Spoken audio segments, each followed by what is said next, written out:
going on, everybody? Welcome to another edition of This is Outlook.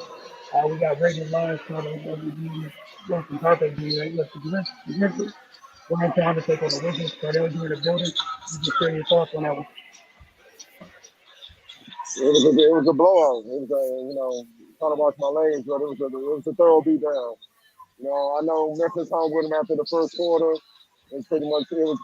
It was 35-31 Wizards. After that, the Wizards buckled down with their defense, and they just suffocated. They suffocated Memphis. They didn't let Ja Morant get going. Ja Morant loves to get in the paint, get off in transition, and they didn't allow that. They got back in transition, and the thing about the defense I love today, they clouded the paint, and they made Memphis have to knock down open shots, and they couldn't do it. They held them to 19%. Memphis only shot 6 of 31 from deep, and if you can't do that, it makes why adjust? I'm gonna keep giving you the jump until you make it, and they couldn't adjust. Um, in the first half, it looked like Jaren Jackson was on to a good game, 13-6, and doing a little bit of point forward skills. He had the Wizards off balance. They held Jaren Jackson to 13 points and 9 rebounds. He didn't do anything in the second half. John Morant, like I said, 4-17, MVP candidate. Didn't do anything. Their defense was outstanding, and they kept the pressure on because they made shots. 7 Wizards players scored in double figures. They shot 40% from deep, 58% from the field as a team. 34 assists. That's probably the stat that sticks out the most. They had 34 assists tonight. You can't guard a team that has 7 players in double figures on 34 assists. It's just, who do you stop? You know what I mean? And that's what happened. So it was just an all around beatdown tonight. It seemed like Memphis at the end of a road trip, they kind of exhausted or whatnot. They made a play to factor, but it's the NBA. You gotta find a way to get it done. So the Wizards, they jumped on them in the second quarter, and then just finished them off for the last 3. And we get ready for the Bucks. All right, right? Yeah, that was a perfect game, man, all around. And that's what we're aiming to see from them. I know every game isn't going to be isn't going to be this lopsided, but if they defend like they did tonight and they move the ball and are aggressive and decisive like they were tonight, I give them a chance against anybody in the league, to be honest. Against Toronto, we saw just the offense just wasn't, fluid. It was a completely different story tonight. They got a lot of quality looks on ball movement and being aggressive, attacking the paint, and able to kick the ball out to open shooters. So that's what we want, man. If there weren't a lot of times tonight I was thinking, why would they take that shot? And I found myself saying that a lot on Wednesday. But they were getting good rhythm shots, and the result is obvious, man. They made a lot of them. They 58% from the field. I mean, that's just dominance. And defensively, I mean, they out rebounded Memphis by 15, I think. 14. Memphis had 39 rebounds. Wizards had 53. I mean, they controlled the boards. They controlled the paint. They didn't let Memphis get easy baskets at the rim. And they defended the 3-point line. I mean, they were just all over them, man. And it spilled over to the other end because they were able to get out and get easy baskets. Then on offense in the half court, they executed. So, if they play like this, they're going to be tough to beat. All right, Ray, since you just finished up, we'll start with you. Who did you have for your player of the game? Oh, man. This was truly a group effort, man. But if I got a single for somebody out, I give Gaffer some love, man. He kind of set the tone. He got things going in the first quarter, and on both ends, and yeah, that energy was just contagious, and it just yeah, man, they just they got rolling, and it led to a huge victory. All right, Cardell, your player of the game? Raul Neto, 15 points, 7 to 8 shooting, 5 rebounds, 3 assists, and 26 minutes off the bench. he was a big test with John Moran, and he made John Moran work on the other end. So John Moran, when John Moran was trying to get aggressive, he kept him off balance, man. He couldn't get a rhythm because of Neto. And I think that if you saw Moran, I think that pretty much just cuts the head off the snake, so to speak, with Memphis. And I think Neto did a great job of that when he came in. All right, Cardo, we'll stick with your X Factor. Then we'll go to Ray. Wes Unseld for calling them out after last game, to force them to have to respond tonight, which they did. So uh, him not being shy about calling them out early in his tenure, his first season, a bunch of veterans that have won championships in this league, and he let them have it after last game, and like I said, they responded. So he was an X factor, just a coach, not letting them slide with BS. You know what I mean? Y'all shouldn't come in flat, unfocused, and had that type of game. And they responded in kind. We'll see what it is when the champs come in here on Sunday, though. Oh, for sure. It's definitely a little bit different. No disrespect to Memphis. When 30 when Mr. Greek walks into the building. For you, Ray, though, your X Factor tonight. Um, I like that, man. I'm gonna double down because that's the type of stuff you need from from leadership. And they played a subpar game, and it was unacceptable, and he addressed it. And that's how you light a fire under your team.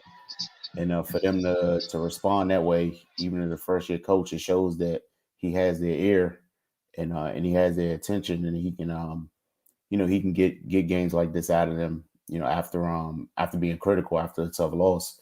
So if in a situation where the respect isn't there, or if players aren't responding to your coach, they're not going to respond to a statement like that after a tough loss. So it's good to see that he has control of the locker room that way, and they were able to come out and perform as expected. All right, Cardell, you're free to go ahead and get on your way if you need to. Ray and I get to a couple of the comments, and I'm gonna get to the Go Go. They had their season opener tonight. They got like a home and home with the Westchester Knicks, so we'll get to that in just a bit. But did you have any final words, Cardell? Yes, sir. I'll see y'all later. All right, man. Get home safe. And Ray, with some of these comments, the first one, like you guys both mentioned about Coach Hunter calling them out, and they responded. Yeah, man, it was last game was unacceptable, and it's good that he you play a game like that early in the season. Honestly, sometimes coaches would probably just chalk it up to exactly that, but it's good that he's able to go ahead and just nip that in the bud immediately, because and then especially coming off a loss and then playing that way, if they would have came out like that again tonight, that's 3 losses in a row early, and early struggles often are hard to regroup from. So it's good that he kind of gained control of that situation. For sure, because all the, it's like all the good faith that they put in. So, like this early, but it kind of went out the window, sliding into, who's coming in here on Sunday. All right, another comment just about a beautiful game tonight. B Niz was doubling down. The Bucks going to call him out. I don't know. All I'll simply say with that is there's a reason this group is different than the group from last year. There's more vets in this group. There's people that won championships in this group. You can't say the same for that group last year. That's all I really got as far as that would go. And I see you with the eyes, but I'm not getting into what I could have, should have, babies, and positive. But I will agree with this statement. Coaching is key. And more, the biggest part about the coaching thing is players don't buy in. It doesn't matter. I think the biggest thing is her Brad talking about it, I think earlier this week, talking about these guys bought in. Like, I think that goes a long way. Okay, how good the coach is. You don't get the buy-in. It's irrelevant and it doesn't matter. And sticking with the coaching thing, I guess that's a nice segue to slide over to the Go-Go. They beat the Westchester Knicks tonight, 107-103 in the season opener. Mike Williams got his first win, and you want to talk about a guys buying in or playing for the man in charge. They went down 20 plus in this one to rally back. Beat the Knicks again, 107-103. They were down 22-2 at one point, like the worst start Yeah, Ray. So you'll be here tomorrow night. See, pretty much had this conversation with you. They went down 22-2 in this one. They were down 31-13 at the end of the first quarter. They found their way back. But the Knicks really weren't trying to give up their lead, even at halftime. Um, Capital City, I was about to say Washington, Capital City was down by as many as 17. They kind of really took over the big third quarter. The guy who kind of spearheaded was Jordan Goodwin, and Kyrie Walker kind of finished that good quarter off with he hit a three, and then he hit a foul line, like a contested foul line jumper that he banked. I don't think he called glass, but it went in, and it got the crowd back into it. Heading into the fourth, it was within single digits. They clawed their way out of it. They were like Yayi made a couple big plays late, but it was Jordan Goodwin again. Got a big steal late, hit the free throws. No, I'm sorry, he got a big steal. Went down in transition. Had a shot glass, but they call it a goaltend. So 2 points count. And then I think Hall for the Knicks took an ill-advised three. Things that we've talked about on the senior level. People take ill-advised shots, and it cost them a little bit, but they were able to hold on. But again, they came from 20 plus down in this one to get the win. Crowd really got into it, and it was a good way for Mike Williams to start his tenure as a coach. Obviously had a game ball, came up to the stands, family showed him some love and whatnot, but it wasn't a bad opener, but it definitely looked bleak early, like for sure. But the Knicks were led by MJ Walker and Brandon Williams, 24 and 22 respectively. Lucas Seminich, he's tough. He had 15 points at the half. They missed him in the second half because I think he had a leg injury and didn't come back. Mhm. But Jordan Goodwin had 30 points, 8 boards. Kyrie Walker and Isaiah Todd had 15 apiece. Isaiah Todd showed a little bit of it's crazy how just like a year goes by, so Mhm. much more confident than the kid that we saw for the G League Ignite last year. Like for the Ignite, we saw Kumaga and Green be uber confident in the G League, Mhm. but it still did benefit Todd because he's dumb confident now, and it's fun watching him figure out what he can and can't do on this level.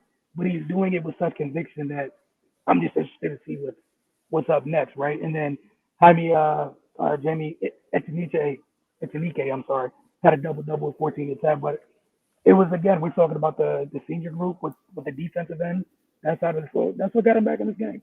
And B Mizzle, we appreciate you, man. We know you are a world class troll, but we appreciate you for what you are. It's all good. Don't worry.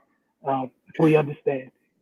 But so yeah, you'll be here tomorrow night. But it was a good start, man. Obviously, probably don't want to repeat this type of start because it's not a great look. But again, it's not a bad way to open the Mike Williams campaign.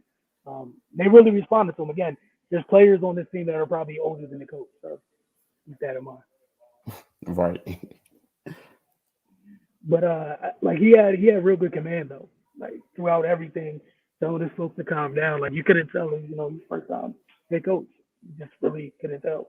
But it was a good bump. I was kind of sad didn't get to see Jericho Sims from the Knicks because that would have been fun. Because if you guys know who Jericho Sims is, pogo stick with muscle. Um, but they'll be here tomorrow night. Ray will be here for that. Don't forget, we'll see you guys Sunday for Wizards Outlook and any nights that we have Go and Wizards together. You guys, we're going to mention the Go in the second half of our show. But y'all have a great evening for Ray, Cardell, and myself. See you guys soon.